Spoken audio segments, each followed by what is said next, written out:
Bismillahirrahmanirrahim. Alhamdulillahi alamin. Wa bihi nasta'inu ala umuri dunya waddin.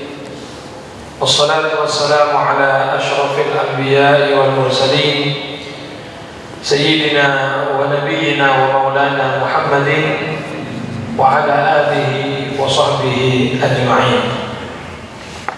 Subhanaka la ilma lana illa ma 'allamtana innaka antal alimul hakim wa la hawla wa la quwwata illa billahil aliyyil azim. Amma ba'd. Fa ya ayyuhal hadirun wal hadirat wal mustami'un wal mustami'at rahimakumullah. Hadirin sekalian, para pendengar dan pemirsa Madinah TV yang dirahmati Allah, alhamdulillah, puji syukur kita aturkan kehadirat Allah Subhanahu wa Ta'ala, yang mana berkat taufik dan hidayahnya di malam yang mubarak ini kita dikumpulkan kembali oleh Allah Subhanahu wa Ta'ala di dalam salah satu raudhah min riyadil jannah, taman dari taman-taman surga dunia, yaitu majelis ta'lim, majelis zikir. Mudah-mudahan Allah Subhanahu wa Ta'ala memberikan istiqomah kepada kita semuanya. Mudah-mudahan apa yang sudah kita lalui dari bulan suci Ramadan, insyaallah membentuk kita, membina kita menjadi hamba-hamba yang bertakwa kepada Allah Subhanahu wa Ta'ala. Sebagaimana hal itu merupakan jaminan bagi mereka yang beribadah di bulan suci Ramadan dengan baik, dengan benar, iman dan wahtisaban, ya, dijamin Allah akan mengampuni semua dosa-dosanya. Ghufira lahu ma taqaddama min dhanbihi. Allah akan ampunkan dosa-dosanya yang telah lewat. Ini jaminan. Dalam Al-Quran Allah Subhanahu wa Ta'ala juga menjamin bahwa orang yang menjalankan ibadah puasa dengan baik, dengan benar, maka insya Allah akan membentuk orang itu menjadi orang yang bertakwa kepada Allah Subhanahu wa Ta'ala. La'allakum tattaqun. Insya Allah, mudah-mudahan dengan ibadah bulan suci Ramadan yang telah lalu, yang telah lewat, insya Allah kita benar-benar menjadi hamba-hamba yang bertakwa kepada Allah Subhanahu wa Ta'ala. Amin ya rabbal alamin. Dan kita juga berharap mudah-mudahan Ramadan yang kemarin bukan Ramadan yang terakhir untuk kita. Amin. Artinya insya Allah kita akan berjumpa terus, berjumpa kembali, sinin ba'da sinin, awam ba'da awam. Insya Allah setiap tahun, sepanjang tahun kita akan berjumpa kembali dengan bulan suci Ramadan. Amin ya rabbal alamin. Hadirin wal hadirat yang dirahmati Allah Subhanahu wa Ta'ala, biasanya kalau sudah selesai Ramadan, ya, usai Ramadan, maka masuk bulan Syawal, Idul Fitri, kita mengadakan acara halal bihalal, ya kan? Di mana-mana tempat ramai sekali acara halal bihalal itu. Silaturahim, intinya adalah silaturahim dengan tetangga, dengan kerabat, dengan saudara, ya, dengan teman-teman, dengan kawan-kawan. Silaturahim, ya, yang untuk kita ini terutama di Indonesia dikenal dengan istilah halal bihalal, halalun bihalal, ya, yang mana tujuannya apa? Ya tadi itu, supaya semuanya jadi halal. Ya, mungkin ini ada salah dengan ini, minta halalnya supaya sama-sama dihalalkan, gitu. Makanya sering kita mendengar atau sering diucapkan kosong-kosong, gitu ya, kosong-kosong, ya, artinya sama-sama saling memaafkan, kosong-kosong, ya. Jadi dia meminta maaf, juga yang temannya juga meminta maaf, saling meminta maaf, saling memberi maaf, halal bihalal. Diharapkan dengan acara tadi itu hilang permusuhan, ya, hilang itu kedengkian kepada saudaranya yang selama ini kita kalau ketemu cemberut, ya, menyimpan sesuatu di hati kita. Pada saat Idul Fitr itu kita hilangkan, kita buang semua itu.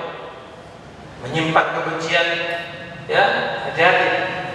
Idmarul adawah, menyimpan kebencian kepada saudaranya, hati-hati. Itu menghancurkan hati, menghancurkan. Banyak orang yang idmarul adawah. Ya kalau ketemu begini mesem, senyum, ya kan, sumringah, tapi di hatinya apa yang ada di hatinya? Allah yang lebih tahu. Ya'lamu kha'inatal a'yun wa ma tukhfi sudur. Allah tahu isi hati Anda. Allah tahu apa maksud daripada tatapan mata Anda. Allah tahu apa yang terlintas di hati Anda. Banyak orang yang zahirnya tersenyum, tetapi ternyata hatinya menyimpan kebencian. Nah ini kita buang, kita hilangkan. Jadi plong, ya, kita hilangkan menyimpan kebencian kepada saudara kita. Nah melalui acara tadi halal bihalal silaturahim, nah, kita kembali, ya, sambung, rajut kembali. Gak enak, gitu. Kalau kita dengan teman ada sesuatu itu gak enak. Ya kan, ketemu ya kak disopo konco, disopo megelo, nah gitu kadang-kadang tidak enak gitu loh, paham ya? Jangan suka seperti itu, jangan suka menyimpan kebencian, hilangkan. Dan jangan ada di antara kita ini mengatakan saya yang benar kok Ustaz, ini yang salah ya, aku sih benar. Sekarang ini bukan masalah siapa yang merasa benar atau salah. Ketika Anda memulai untuk mengucapkan salam kepada saudara Anda, berarti Anda yang terbaik. Yes. Paham ya? Ketika kita memulai salam kepada saudara kita, Assalamualaikum, sehingga hilang itu kebencian, itu yang paling baik. Jangan diungkit-ungkit lagi. Ini dulu, ini gara-gara ini dulu saya di PHK, ya, gara-gara ini dulu saya yang lalu biarlah berlalu. Nah, lanjut kembali persaudaraan hadirin. Jangan memutuskan silaturahmi. Kadang-kadang dengan saudara sendiri, saudara kandung, adiknya, kakaknya, itu pecah, satu. Ya, kalau orang Prancis mengatakan soccer, ya bahasa Prancis ya, soccer satu, tak nyopong. Ini adiknya sendiri, adik kandung loh ini, adik kandung dari rahim yang sama, dari ibu yang sama, satu. Berapa tahun? Tak nyopong? 2 tahun, 3 tahun. Nanti kalau adiknya lebih kaya gitu ya, punya mobil, parkir sebentar depan rumahnya abangnya itu, ngamuk-ngamuk. Ini mobilnya siapa ya? Siapa ya? Malik. Ini adiknya nih. Menyimpan kebencian kepada saudaranya sendiri. Subhanallah. Nah kalau dengan adiknya saja dia bisa seperti itu, apalagi dengan orang lain? Ya kan? Kan logikanya begitu hadirin. Kalau dengan saudara kandungnya saja dia bisa musuhan, satu apalagi dengan orang lain, ya. Dan umumnya biasanya saudara itu tidak akurnya, satunya gara-gara masalah warisan, ya kan, duit, pesek, gara-gara tanah 10 kali 10 kira-kira 10 kali 10. Nanti kalau punya anaknya diajari untuk memutus silaturahim. Jadi anaknya sudah dewasa, si bapak tadi itu bilang sama anaknya, "Lek, iki pamanmu iki kurang ajar. Iki Pak Lek ibu biar ini diceritakan. Dulu dia mengambil hak saya, ini paman kamu kurang ajar." Jadi anak diajari seperti itu. Bagaimana? Ya, ingat ceritanya Nabi Nuh alaihissalam. Kenapa Nabi Nuh alaihissalam dalam Al-Quran dikatakan berdakwah 950 tahun. Berdakwah berapa tahun? 950 tahun Nabi Nuh berdakwah, tapi cuma dapat sekian orang saja. Dalam sebagian kitab tafsir cuma dapat 80 orang yang beriman dengan Nabi Nuh alaihissalam, termasuk keluarganya. 80 orang. Loh, kemana yang lain? Kenapa tidak beriman dengan Nabi Nuh? Ya karena turun-turun gitu. Nanti si kakek itu bilang sama anaknya, nah ini yang lagi ceramah ini orang gila deh. Jadi lagi, di rumah ini orang gila. Nanti anaknya punya anak gitu lagi. Nah ini orang gila. Jadi turun-turun gak masih mukmin. Gitu ya. Jadi anak diajari untuk tidak beriman dengan Nabi Nuh. Nah sekarang anak diajari untuk kurang ajar kepada pamannya. Anak diajari untuk kurang ajar kepada pakleknya, buletnya dan seterusnya. Ini orang tua seperti apa? Jangan. Ya. Saudaranya sendiri, adiknya sendiri, kakaknya sendiri, satu putus hubungan bertahun-tahun. La ilaha illallah. Padahal sabda baginda Rasulullah SAW, la yahillu li muslimin an yahjura akhahu muslim fawqa thalathi layalin atau kama qala. Enggak halal bagi orang Islam untuk dia satru, ya, meninggalkan saudaranya lebih dari 3 malam, lebih 3 hari, enggak halal. Dan bagaimana yang tidak nyopo itu 3 tahun? Bayangkan. Tak nyopo 13 tahun. Tidak ke masjid puluhan tahun. Alasannya, aku gak cocok sama kita diri. Itu sekarang masjid, oh gak cocok. Loh begitu diselidiki, loh takmirnya tuh misalnya dewe. Loh ya Allah. Loh anda kalau gak cocok sama takmirnya, masa meninggalkan masjid? Kan gak begitu aja. Anda tak cocok dengan personnya urusan Anda, tapi ini masjid Baitullah, masuk sholat ibadah di situ. Ya, subhanallah. Ayo, makanya mari para jamaah yang dirahmati Allah, para pendengar, para pemirsa, hilangkan itu ego kita yang merasa paling benar, yang merasa paling hebat, ya kan? Yang merasa saya ini sebagai malaikat. Ini yang salah, ini yang salah, ini yang salah. Saya benar terus. Hati-hati, hati-hati. Itu iblis. Iblis yang mengatakan ana khairum minhu, saya lebih baik daripada Adam. Siapa yang mengatakan? Iblis. Iya kan?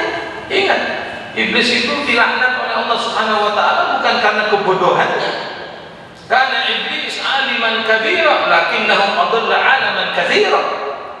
Iblis itu bukan bodoh.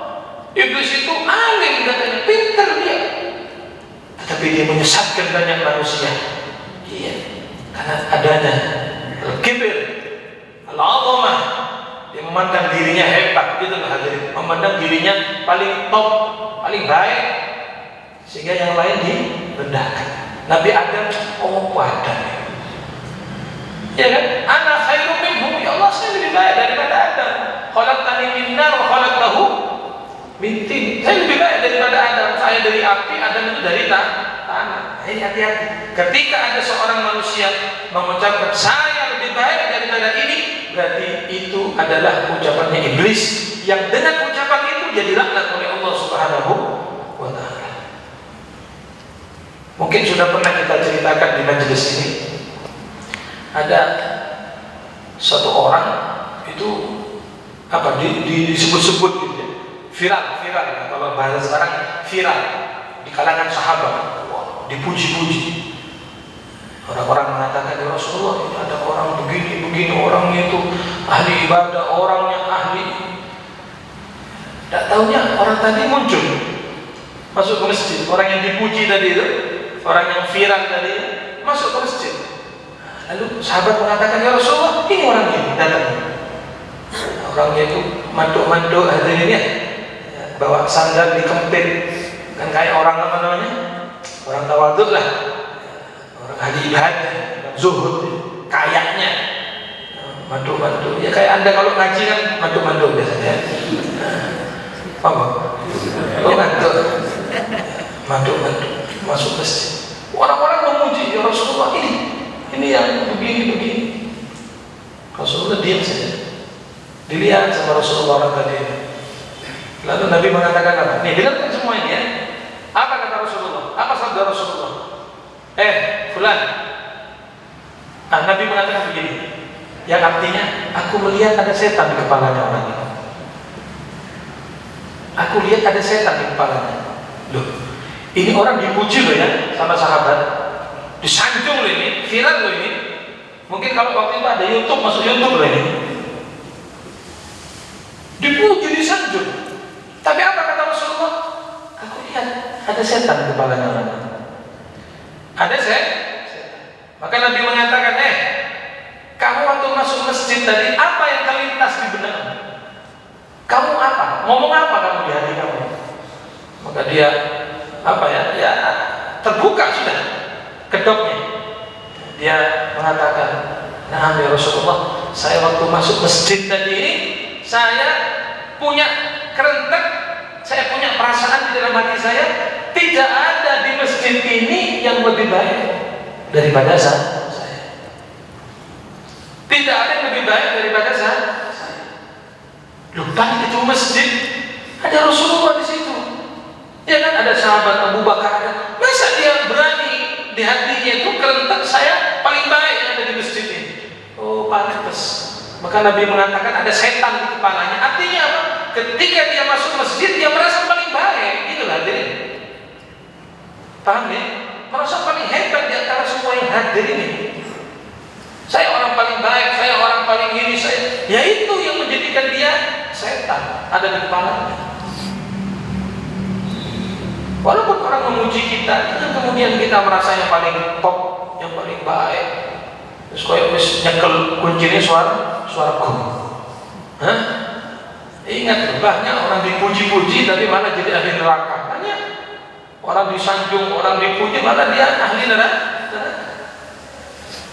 Banyak juga orang yang tidak terkenal, ya kan, tidak dikenal di bumi, tapi dia adalah orang yang dekat dengan Allah, dekat dengan Rasulullah SAW. Makanya kembali tadi kepada pembahasan, jangan kita merasa lebih baik daripada orang lain. Bahkan saya pernah membaca itu, seorang syekh, seorang ulama, ustadz, kiai, itu nggak boleh ada perasaan lebih baik daripada muridnya sendiri. Ayo, bagaimana? Tidak boleh. Paham ya? Tidak boleh ada perasaan karena saya guru, saya ustaz, saya guru kamu. Terus ada perasaan anak ini lebih baik daripada murid. Tidak boleh. Tidak boleh. Ya, kenapa seperti itu? Ya, inilah yang namanya al-kibir. Itu namanya sombong. Paham ya? Sombong itu apa sih? Baturul haq wa ghamtun nas. Kita ikut definisi Rasulullah ya. Orang sombong itu apa? Orang yang suka menyewong, merendahkan orang, tidak mau menerima kebenaran dan dia suka merendahkan orang. Itu namanya sombong. Walaupun oleh muridnya sendiri. Tidak boleh ada perasaan anak lebih baik daripada murid anak. Tidak boleh. Masya Allah. Allahumma sholli ala Muhammad. Jadi kalau ada masalah dengan saudara kita, dengan keluarga kita, dengan teman kita, ayo cepat-cepat diselesaikan. Masa Anda enak tidur dalam keadaan pikiran tidak enak, tidak tenang? Iya kan? Orang yang hasud itu masa bisa tenang hidupnya? Nggak bisa. Nggak bisa. Karena tadi itu mikiri. Kok bisa adik saya beli mobil, kok bisa ya? Mana di mabesnya? Dapat dari mana duit? Kok bisa ya? Misalnya saya itu beli rumah di sini, di sana, kok bisa ya? Duit apa ya? Temondi. Lo apa urusan Anda? Ya kan, apa urusan Anda? Misalnya tadi beli rumah Anda pikiri, saudara Anda beli mobil Anda pikiri, apa urusan Anda? Hasud, iri, dengki. Makanya orang hasud itu gak usah nemu, gak usah nemu.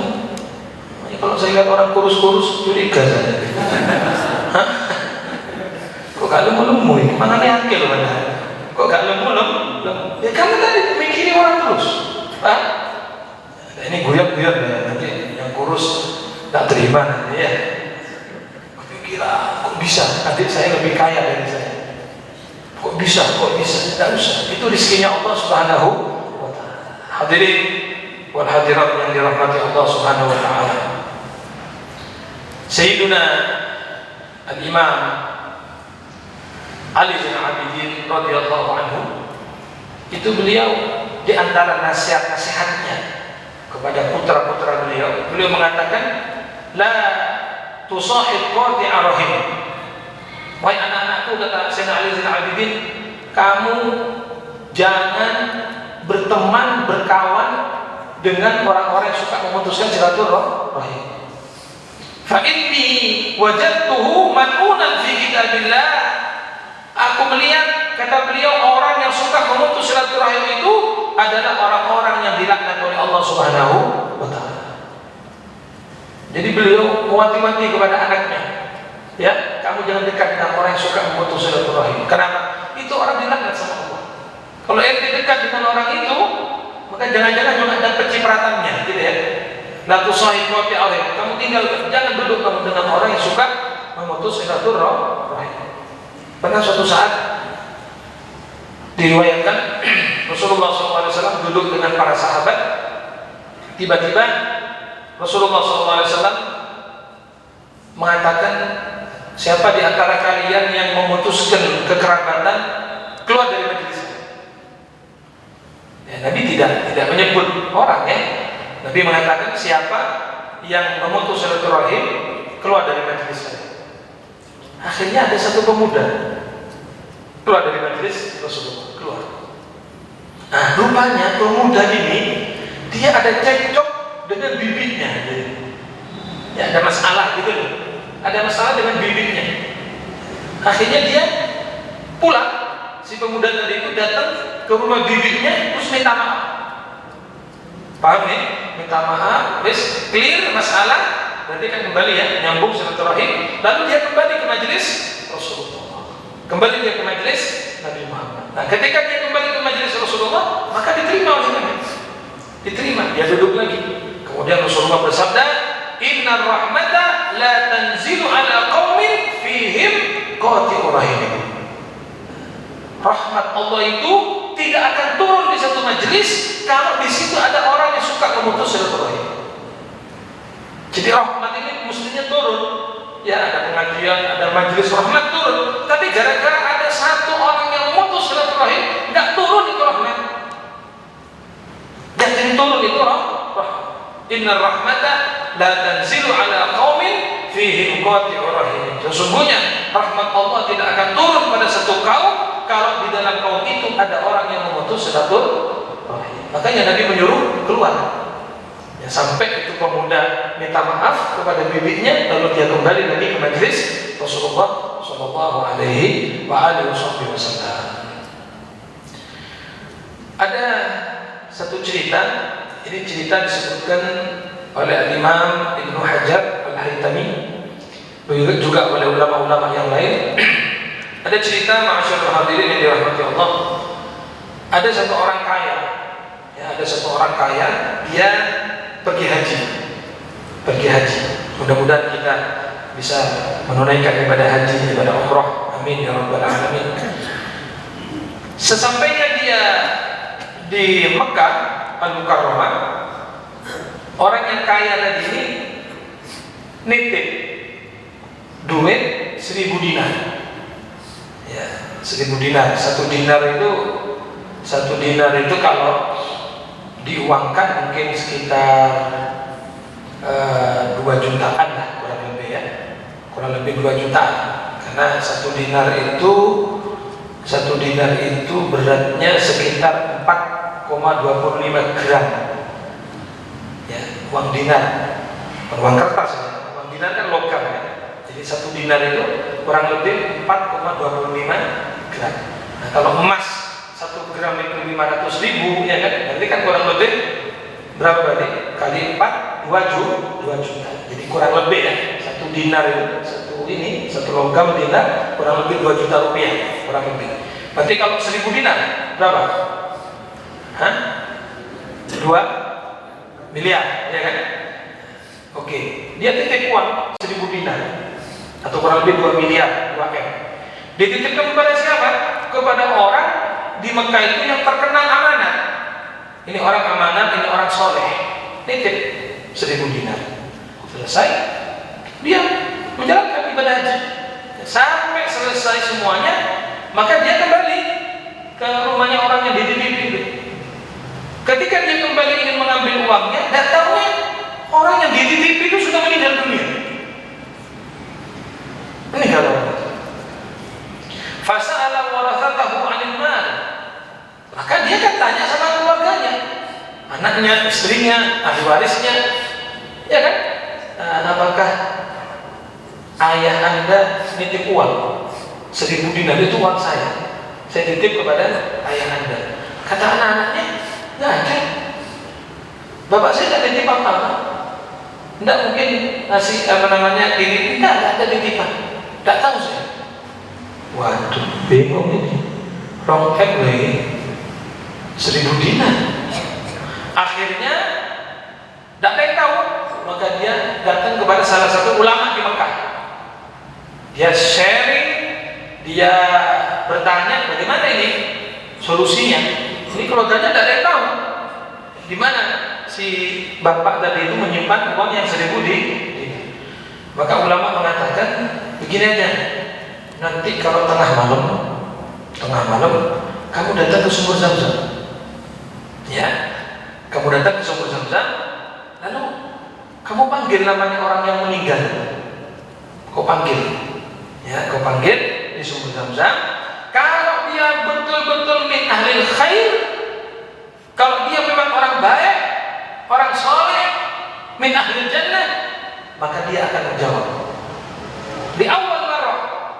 Sejak kamu panggil namanya satu kali, dia akan jawab dari dalam sumur Zam-Zam. Maka berangkat tengah malam, hadirin, dipanggil namanya orang yang sudah meninggal itu dari sumur Zam-Zam, ya, dipanggil, ya fulan, tidak ada jawab. Panggil lagi, ya fulan, tidak ada jawab. Sudah, dia kembali ke ulama itu. Begitu diberitahukan, apa kata ulama tadi? Inna lillahi wa inna ilaihi raji'un. Nakhsha an yakuna sahibuk min ahlin nar. Inna lillahi wa inna ilaihi raji'un. Musibah. Kami takut jangan-jangan teman kamu yang katanya soleh itu, yang katanya baik itu min ahlin nar. Jangan-jangan di ahli neraka itu. Nah, karena dipanggil dari Zam-Zam nggak nyawa. Ya sudah, idhab ila ardil Yaman. Kamu pergi ke Yaman. Di Yaman itu ada sumur tusamma Barhud. Di situ ada sumur, kalau di Mekah sumur Zam-Zam, nah ini ada di Yaman katanya namanya sumur Barhud. Kamu panggil orang itu. Yuqalu innahu ala fani jahannam. Ada pendapat katanya bahwa sumur Barhud atau Barhud itu tempatnya ada di mulutnya neraka jahanam, di pinggirannya neraka jahanam. Kamu panggil namanya, ya kalau nyaut, ya namanya ini tempatnya di situ. Berangkat ke Yaman, dibilang-bilang loh ini dari Mekah berangkat ke Yaman, duit 1.000 dinar ya lumayan, ya kan? Kadang-kadang kita demi bantuan 20.000 antri kok kadang-kadang, ya 1.000 dinar. Berangkat dia ke Yaman, dia tanya tentang sumur Barhud, ditunjukkan, maka dia berangkat ke tempat itu, dipanggil, ya fulan, fa'ajabahu. Ketika dipanggil namanya, jawab yang di sumur Barhud itu, jawab. Faqala aina dhahabi? Saya yang dulu nitip uang sama kamu, ya, mana uang saya yang 1.000 dinar itu? Maka menjawab dari sumur Barhud itu, dafantu fi mawdi'il fulani min dari. Saya menyimpan uang kamu itu di tempat ini, ditunjuk ke tempatnya, ya, di bagian rumah saya itu saya tanam di situ, karena saya takut nanti kalau saya meninggal diambil sama anak saya, jadi saya tanam di situ. Oh ya sudah, kan sudah ya, selesai. Jadi sudah ketahuan bahwa uangnya 1.000 dinar disimpan, ditaruh. Oke. Faqala, maka orang tadi itu nanya kepada yang sudah meninggal, ya, man ladzi anzalaka hahuna? Pokok kuntu aku lebih khair. Ini tolong perhatikan semuanya. Ya, jadi kan ini pelajaran untuk kita semua ya. Katanya si orang tadi, kalau bahasa kita ya, Pak, sampai gak keliru tadi sini. Sampai gak keliru tadi sini. Bukankah kamu ini orang baik? Kamu ini orang baik, ini alal khair. Ini orang Mekah ini, tinggal di Mekah, jadi bertetangga dengan Ka'bah. Apa yang menyebabkan kamu tuh di sini? Kok di kene gitu loh, gak keliru tak begini. Kok kamu di sini tempatnya? Aku melihat kamu ini orang baik. Apa katanya? Qala kanat li ukhtun faqirah hajartuha wa kuntu la ahnu 'alaiha.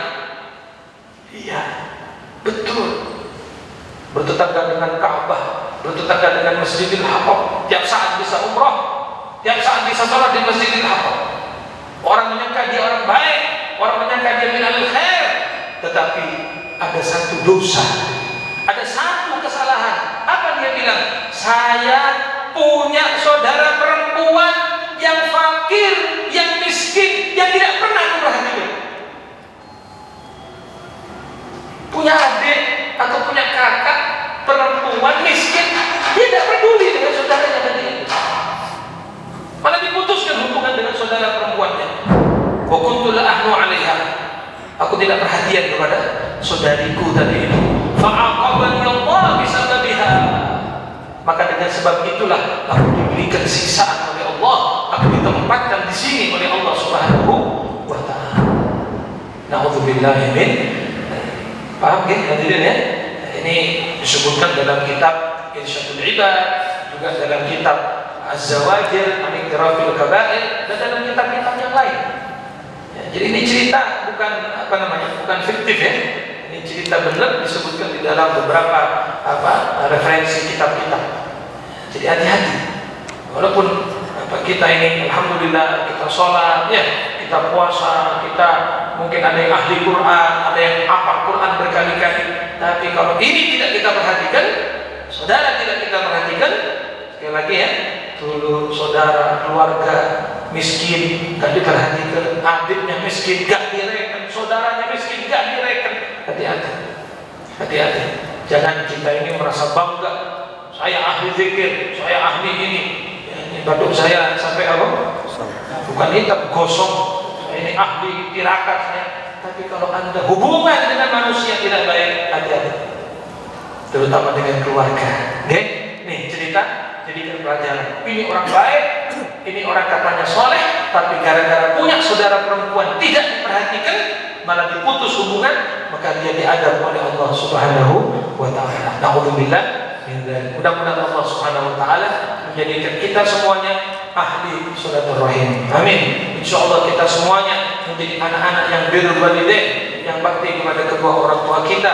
Insyaallah apabila ada sesuatu yang tidak baik hubungan kita dengan saudara, dengan keluarga, dengan teman-teman, insyaallah setelah ini kita sambung kembali, kita rekatkan kembali hubungan kita, sambunglah silaturahim. Insyaallah rezeki kita diluaskan oleh Allah, umur kita dipanjangkan oleh Allah. Amin amin ya rabbal alamin. Juga yang sakit di antara kita mudah-mudahan diberikan sehat wal afiyah, tamam al afiyah, wabil khusus Ustaz Habib Shalih bin Ahmad Al-Idrus, insyaallah diberikan sehat wal afiyah, tamam al afiyah. Amin ya rabbal alamin. Bismillahirrahmanirrahim. Alhamdulillahirabbil alamin. Allahumma shalli ala sayyidina Muhammad wa ala ali sayyidina Muhammad. اللهم إنا نسألك بحق نبيك المصطفى وحبيبك المجتبى وبحق العارفين والأولياء والصالحين، اللهم بحق ربنا هب لنا من أزواجنا وذرياتنا قرة أعين واجعلنا للمتقين إماما. اللهم ارزقنا أولادا صالحين صالحات من أهل الخير من أهل السعادة. اللهم ارزقنا يا رب ذرية طيبة إنك سميع الدعاء. اللهم بارك لنا في أولادنا، اللهم بارك لنا في أولادنا وبناتنا وأزواجنا وذرياتنا. اللهم ارزقنا برهم ولا تضرهم، اللهم ارزقنا برهم ولا تضرهم، ووفقهم لطاعتك وطاعة رسولك محمد صلى الله عليه وسلم. اللهم اجعلنا من أهل الخير واجعلنا من أهل السعادة في الدنيا والأخرى. اللهم اشف مرضانا، اللهم اشف مرضانا ومرضى المسلمين شفاء تاما عاجلا لا يغادر سقما ولا غما ولا ضعفا ولا ألما. بالخصوص صالح بن أحمد الإدريس ومرضى المسلمين جميعا اشفنا يا رب. شفاء تاما عاجلا شفاء تاما عاجلا غير آجل. ربنا آتنا في الدنيا حسنة وفي الآخرة حسنة وقنا عذاب النار. صلى الله على سيدنا محمد وعلى آله وصحبه وسلم. الحمد لله رب العالمين. الفاتحة.